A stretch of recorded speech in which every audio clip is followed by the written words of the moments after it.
For our daily cancellation today, we take into consideration a recent viral video from a woman who insists that although she's morbidly obese, you must still find her physically attractive. You're not entitled to your own opinions or preferences. You must fall madly in love with her. This is not a suggestion, but rather a requirement, as she clearly explains. Listen. Hey, bestie! You're wrong. I think it's time for another adult pre-K lesson. What do you think?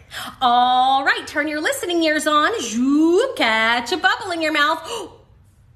Good job. Okay, here's the thing. Having a preference is something like, I'm looking for a partner who likes kayaking, or wakes up early in the morning, or loves pizza. But when your preferences exclude an entire group of marginalized people, that's problematic. Okay, that's not nice. That's not a preference. If you lump all fat people in one group together as though they are not very different individuals, that's fatphobic. Just like lumping all black people in one group and saying, I don't like black people is racist. And lumping all disabled people in one group and saying, I don't think people in wheelchairs are hot is ableist. Do you understand what I'm saying? No, I don't. Okay, so you are allowed to prefer a partner who likes kayaking, which thankfully I think lets us off the hook because something tells me she's not exactly an avid kayaker. But those loopholes aside, it seems that our friend here has stumbled on a rather unique pickup line. Part of me wishes that I had thought of this when I was single. Like, ma'am, you are morally obligated to find me attractive. Now come and date me at once, lest you be guilty of problematic and exclusionary behavior.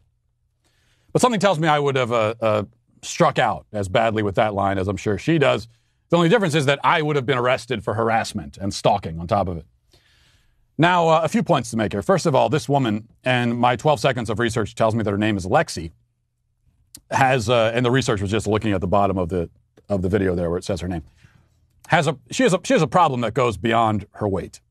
If Lexi finds that most people don't want to be around her, it probably is because of her god-awful personality.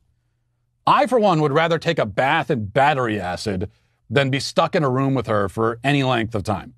And that's got nothing to do with her appearance. It has everything to do with her demeanor, her attitude, tone of voice, and just way of being. This is something that anyone who struggles to find a partner should take into consideration. Before wondering whether you're being discriminated against based on your physical features, please reflect on the possibility that you might be a nagging, miserable shrew. Now, it can be hard even for the most attractive person to find or at least maintain relationships if they have a repulsive personality.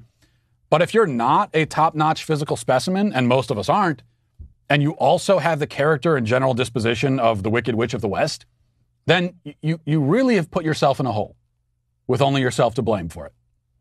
Second point, she says that you aren't allowed to exclude entire groups of people from your sexual preference, but that, of course, is exactly what a sexual preference is.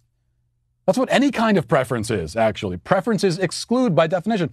All preferences do. Any preference is exclusionary and discriminatory. That's the whole point. You're preferring one thing over another, or one person over another. As for sexual preference specifically, gay men exclude her because she's a woman. Is she going to berate them for that? Well, she might, I guess. As we've seen, for years, the left insisted that sexuality is innate and immutable. It can't be changed and it's not the result of choice. But more recently, they've decided that their own arguments no longer hold. Your sexuality can become problematic if it excludes so-called marginalized groups.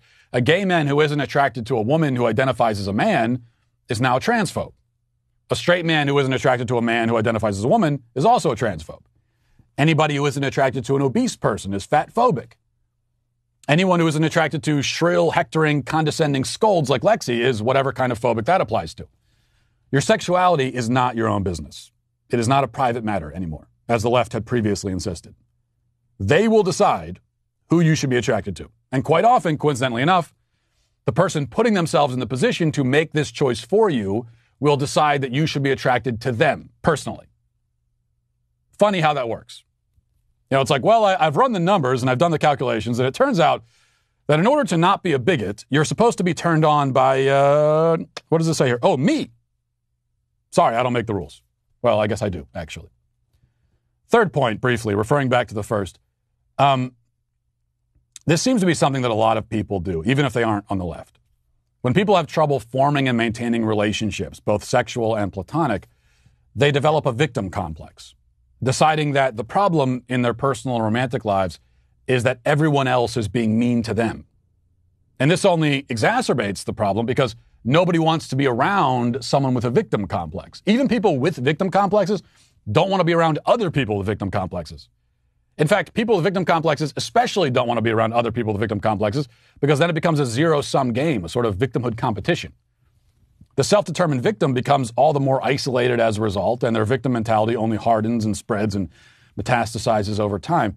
So if you're looking around and finding that most people don't want to be around you, don't find you appealing or attractive on any level, you could start pointing fingers and making demands, or you can begin the difficult work of changing yourself. And this process should be one that includes both the exterior and the interior, both physical and spiritual.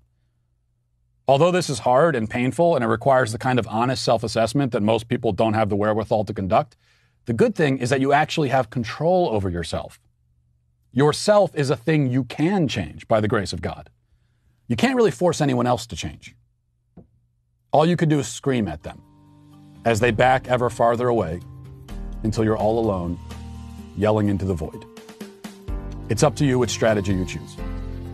We know which one Lexi has chosen, and for that reason today, she is, of course,